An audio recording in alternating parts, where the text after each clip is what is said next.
Murder के बाद लाश के साथ ये क्या? कपल से ये कैसा बदला? देर रात तक एक लाश बिस्तर पर पड़ी रही तो दूसरी लाश चारपाई से नीचे गिरी मिली। बंद कमरे में कैसे घुसपैठों ने रची इतनी खौफनाक साजिश? एक और आगे कमरे में बेटा आराम कर रहा था तो बगल के कमरे में उसके माँ बाप अपनी आखिरी सांस ले रहे थे।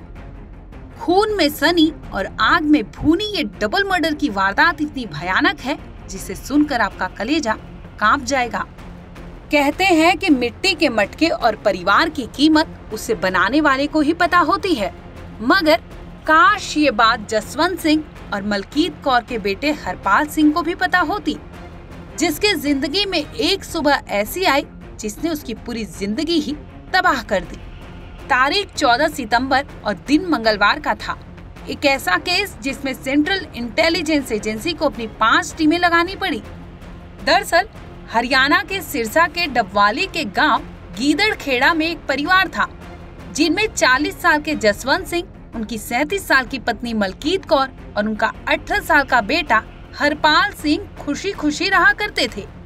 घर के ही बगल में एक गुरुद्वारा भी था।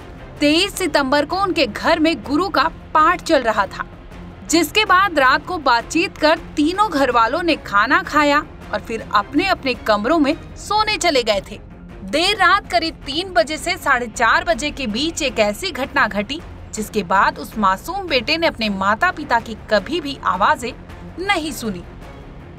घर के एक कमरे में हरपाल सिंह और दूसरे में उसके माता पिता जसवंत और मलकीत कौर सो रहे थे। तभी अचानक देर रात कुछ लोग उनके घर के दरवाजे से अंदर दाखिल हुए और सीधा जसवंत सिंह और मलकीत के कमरे में घुस गए। उनके हाथ में लाया गया वो तेज धार हथियार ये साफ बता रहा था कि बदमाश उनसे मिलने तो हरगिज नहीं आए थे। चंद मिनटों में ही चैन से सोए कपल पर वो दोनों आरोपी बड़ी ही खौफनाक तरीके से उनके सिर पर तेज धार हथियार से जोरदार हमले किए, जिससे पति जसवंत और पत्नी मलकीत की मौत हो गई थी। वहीं दूसरी ओर सुकून से दूसरे कमरे में मौजूद बेटे हरपाल को इस बात की भनक तक नहीं लगी कि आगे कमरे में कोई उसके माता पिता की हत्या कर रहा था। हालांकि आरोपी इतने पर नहीं रुके। घर आए इन हैवानों ने उन दोनों पति पत्नी के शवों को वहीं जला दिया। देखते ही देखते आग का धुआं बादल बन घर से बाहर तक फैल गया था। अब घर में धुआं था सो पीड़ित के बेटे हरपाल की आंखें खुली तो वो डर सा गया। इसके बाद आनन फानन में वो घर में यहाँ वहाँ चीखने लगा, जिस पर कोई भी रिएक्शन ना मिलने पर हरपाल भागकर पास में रहने वाले अपने ताऊ के घर जा पहुंचा था। उन्हें पूरी कहानी सुनाई। इस पर हरपाल के ताऊ और गुरुपाल और उनका बेटा राम सिंह मौके पर पहुंचे और पड़ोसी संग मिलकर आग बुझाने में जुट गए थे। आग पर काबू पाने के बाद अंदर का मंजर देखा गया तो वो दिल दहला देने वाला था।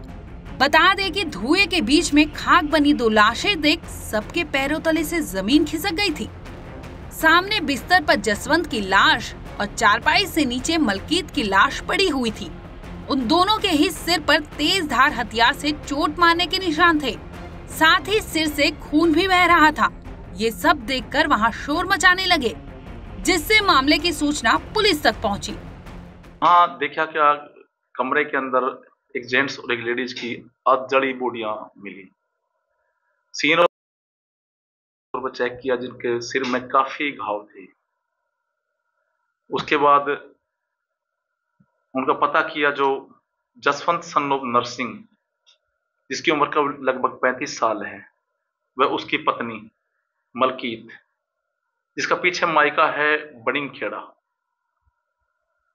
उन दोनों की वहां अधजड़ी डेड बॉडियां मिली थी। वहां पर सरसरी तौर पर चेक करने के बाद में जो जसवंत है उसका भाई का लड़का है गुरुपाल सन ऑफ राम सिंह, उन्होंने एक शिकायत दी जिस पर हमने एफआईआर लॉन्च की है। डेड बॉडीज का पोस्टमार्टम कराया गया। पोस्टमार्टम कराया गया बोर्ड द्वारा, जो हमने सिरसा कराया है। सिरसा बोर्ड द्वारा पोस्टमार्टम हो गया है और उनका देर शाम तक अंतिम संस्कार हो गया। तो प्रथम दृष्टि क्या कुछ नजर आ रहा है इसमें? मर्डर है या क्या है? मर्डर है। ये सिर में काफी गहरे घाव हैं, 15-16 चोटें हैं। मर्डर है। इस पे हमारी 4-5 टीमें गठित की हुई है, तो जल्दी ही इसको ट्रेस आउट कर देंगे। फिर तो मौके पर डबवाली सदर थाना पुलिस की टीम पहुंची, जिसके बाद सीन ऑफ क्राइम की जांच के लिए उन्होंने बिना वक्त गवाए एफएसएल टीम को बुलाया। बाद में मौके पर आई एफएसएल टीम ने सभी साक्ष्य जुटाए। घर के कमरे के अंदर आगजनी की इस वारदात में पुलिस को ये भी पता चला कि घर में चोरी चकारी को भी अंजाम देने की कोशिश की गई थी। पुलिस की जांच में ये खुलासा हुआ है कि घर के बाकी कमरों में हर तरफ सामान बिखरा हुआ था, जिनमें जेवरात और अन्य सामान भी था, लेकिन परिजनों ने पुलिस को बताया कि घर से कोई भी सामान चोरी नहीं हुआ था। सारे जेवरात और नकदी सुरक्षित थे। वहीं हरपाल ने बताया कि आरोपियों में 2 लोगों को उसने घर में घुसते देखा था और ताऊ के घर जाते हुए भी उनमें से एक ने हरपाल का पीछा किया था। फिलहाल मामले की जांच के लिए 5 टीमों का गठन किया गया है। ये सभी टीमें जांच में जुटी हुई है। वहीं पोस्टमार्टम रिपोर्ट के आधार पर अज्ञात लोगों के खिलाफ हत्या का मामला दर्ज किया गया है। ब्यूरो रिपोर्ट, क्राइम तक।